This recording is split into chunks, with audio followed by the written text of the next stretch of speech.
So we're still at the convergence here at Nature's Image Farm. We have Brian here, so we got everybody here. It's more than a pleasure being part of the community, being here in Ohio. So for another Ohio beekeeper, of course, I had to grab Brian. So if you don't know Brian, I'll let him introduce himself, and then we can go from there. So. Everybody, so my name's Brian. I run Castle Hives YouTube.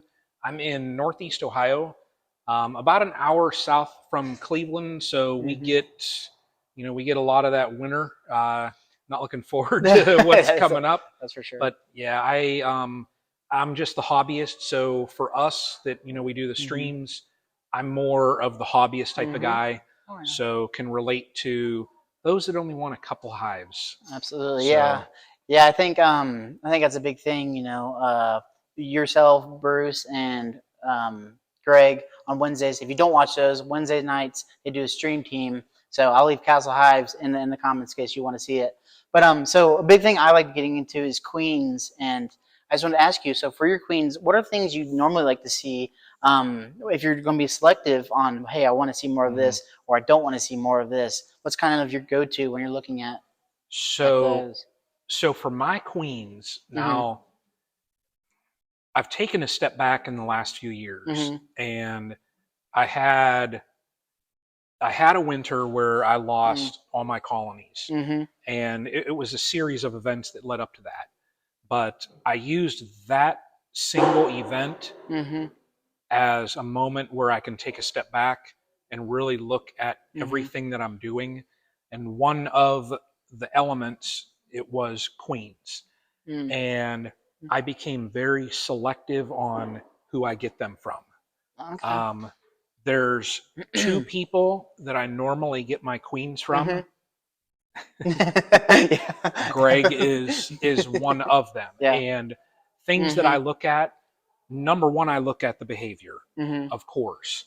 I've worked with plenty of colonies that are a little feisty or cranky or whatever you want to say. Yeah, staples to your pants. Yep. Yeah. And it's not enjoyable. So I look at the behavior. I look at as far as their ability to build up also. We with Northeast Ohio, we get long winters, and I need a colony that can overwinter, but then when it's time, they just explode. And that's what, Greg's bees tend to do. Absolutely. So I'll look at those that, yes, can they just, when Mother Nature says, okay, it's time to go, I want, a good genetic line where they just, at the flip of a switch, they take off. I like honey too, so I want, bees that will produce honey. Being like a hobbyist kind of guy, I like to sell a little bit and then I just kind of turn that back around into my operation. That way it kind of just funds things, and I'd love a hobby that would pay for itself. Yeah. But it's almost like I'm looking for all of these perfect things in my queens. I don't think you'll ever find like a 100% perfect queen. You have all of these various traits, and it's almost like you have a certain number of points to spend, and I'm going to allocate these points in certain areas, so you kind of equalize across the board. And I think it's probably what a lot of people would want. And if you go really high with one trait, you might sacrifice in other areas. Yeah, and I think a good point about that is, I'm as I get into queens, and we're all into queens. It's interesting how easily you can funnel traits where you start really falling off, or some are not viable at all. When you get one trait over and over again, you focus on. Sometimes it's not going to work. Same thing with lives. Same thing with crops. You have so many traits or so many genetics that then everything else just falls off when bad things happen. Yeah. And it's interesting. And something, I know it isn't true. If it would pay for itself, that'd be something nice. I know that'd be too easy for all of us, wouldn't it? Yeah, definitely. Yeah, and so for I know you like you usually overwinter in double figure configurations, I do. double Yeah, deeps. yeah. I just um, I started out that way. Mm-hmm. And when I was speaking to like local beekeepers and that, they're like, "Oh, you got to have a double deep," and I just have always stuck to that. Okay. Yeah. So when I had a colony in a single deep Mm-hmm. setup with a flow super, Mm-hmm. I almost have PTSD when I say that. Yeah. And it for me, it was fine, Mm-hmm. other than with a single deep setup, that single brood chamber, it requires some additional work. And I Mm-hmm. only have a certain number of hours that I can dedicate to beekeeping, Mm-hmm.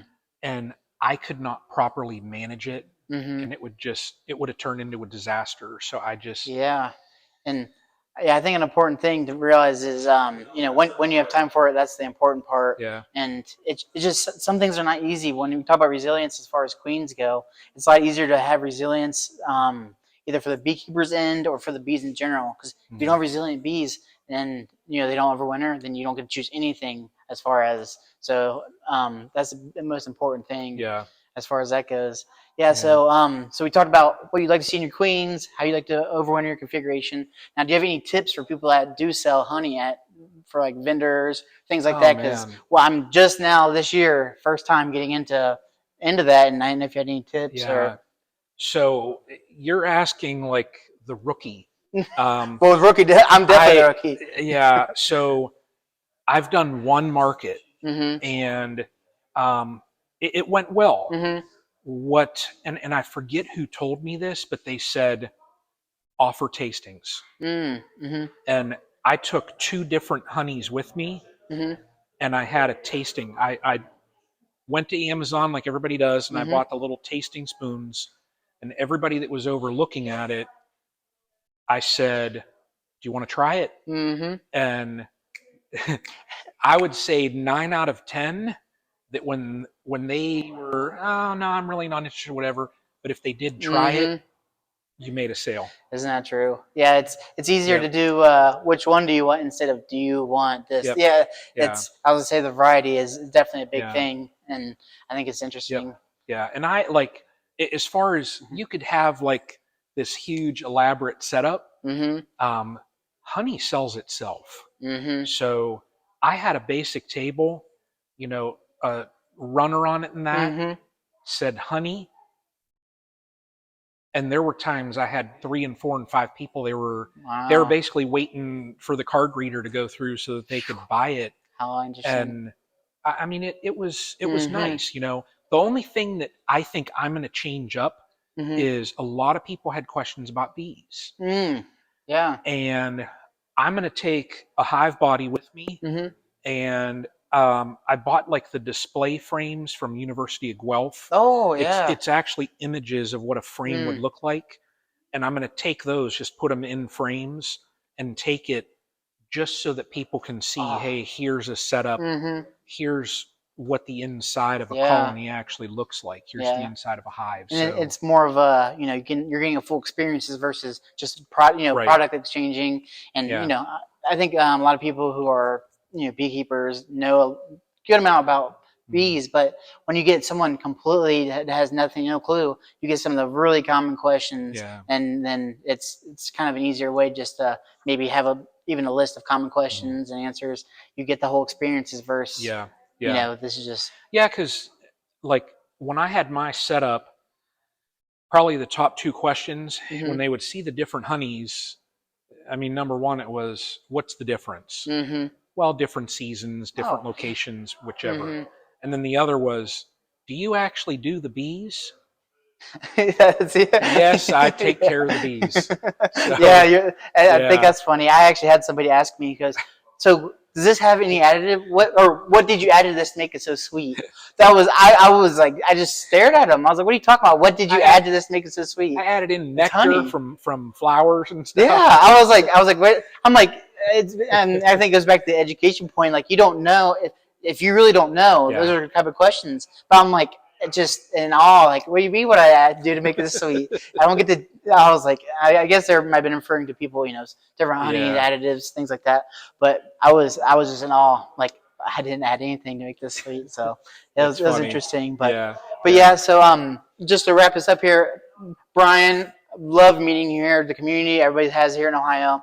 I think with yourself, Greg, and me being in Ohio, I know we're far apart, but I would just love to have things like this, like learning yard Mhm. days, things like that. It just makes beekeeping worth it because of the people. Yeah. And it's just one of the biggest things is the conversion, getting out there, meeting people, and it just restarts that motor as far as getting Mhm. everybody driven. And Yeah. just like anything else, you do it too much, and you got to find the right reasons to do it Mhm. and things like that. Yeah.